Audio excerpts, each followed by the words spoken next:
commanders at the airport are in communication with Taliban commanders on the ground outside the airport. There have been discussions. There is communication between them and us. And I would just let the results speak for themselves. I'm not going to get into the details of how those discussions are progressing, because there are interactions multiple times a day.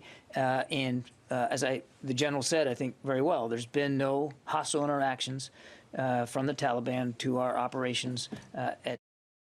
All right, let's get some more analysis on this. Criss Howk was a former advisor to the US and Afghan governments. He joins us now live from Raleigh in North Carolina. Jason, good to have you on the show. I'm wondering what you make of the president's speech on Monday night, and then the tone coming out today. And we played those sound bites from the White House as well as the Pentagon. I mean, it just seems there is an effort not to take any blame for the chaotic exit we're seeing.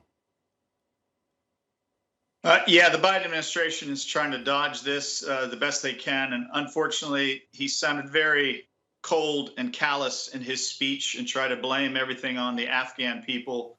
And I think that's a true betrayal of our 20-year partner that's been fighting beside us in Afghanistan against Pakistani proxies, not against Afghans. We have been fighting Pakistani paramilitary and terrorist forces for 20 years.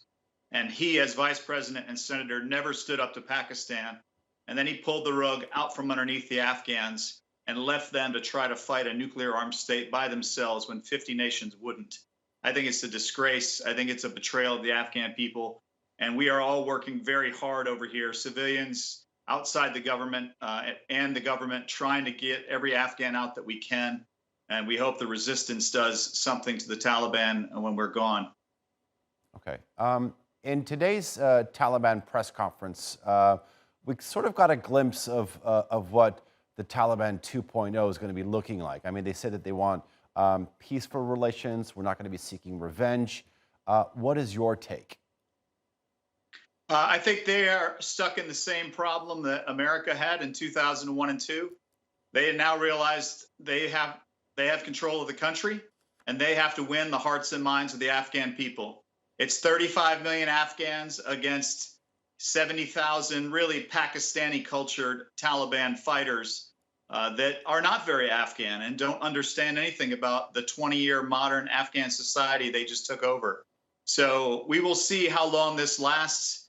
While they say one thing, they are doing different things out in the provinces. They're burning, killing, blowing up statues already, taking out Shia shrines, attacking Hazaras, attacking women. So they don't have control of their fighters, and they are quickly going to realize how difficult it is to handle Afghanistan.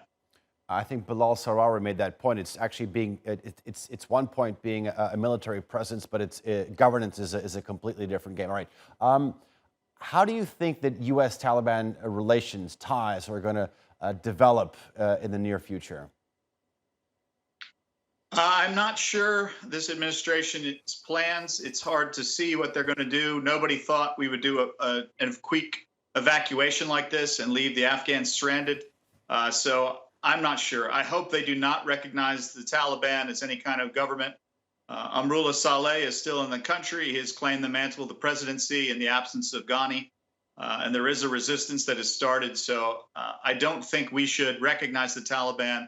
They did nothing during the Doha peace process to even require us to leave the country. They did not fulfill any of their obligations and continued to kill Afghans for the entire year and a half of those talks. So I hope we don't recognize them and we force them to try to change and let the Afghans change them. The Afghan people will change the Taliban if the Taliban don't change themselves. They are outnumbered now.